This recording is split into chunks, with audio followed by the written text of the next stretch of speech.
It-tieni rally organizzat mill-Load Motors Club tilqa l-ħabta tal-10 ta' filgħodu mill-Pjazza tal-Birgu. B'kollox din is-sena pparteċipaw mal-45 karozza.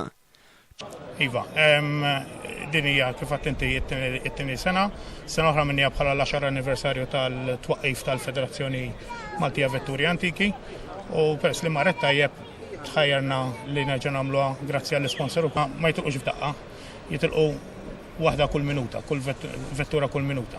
Għandna 45 parteċipant bej moturi u karozzi, iktar u karozzi, probabbli tħossok iktar komdu taħdimha milli fuq motur. Charles Zara spjega li għas-sewwieqa u l-karozzi din hija prova ta' konsistenza fejn iridu jżommu mal-veloċità li jingħataw li ġeneralment tkun baxxa. Joe Gerada, direttur tal-kumpanija Tommy Smith u dilettant tal-karozzi antiki qal li avvenimenti bħal dawn ikunu ferm mistennija minn dilettanti bħalu tal-karozzi tal-epoka. Tkunu l-kom tistennew events bħal daw li tinaqdu wkoll ma' dilettanti oħrajn għall-ġurnata xejn. Żgur, definitely. Bħal ħafna delizzi ddum ħafna tipprepara għall-ġurnata li tuża, ġifieri żgur, hemm ħafna xogħol tista' tara karozzi fi stat li huma hemm ħafna xogħol li jsir qabel mbagħad meta wieħed joħroġ jieħu gost ikun temp bħallum. Ikun tajjeb ħafna wkoll. Ġeneralment karozzi bħal daw li jkunu kultivati b'dan il-mod, meta jintużaw minnkom id-dilettanti?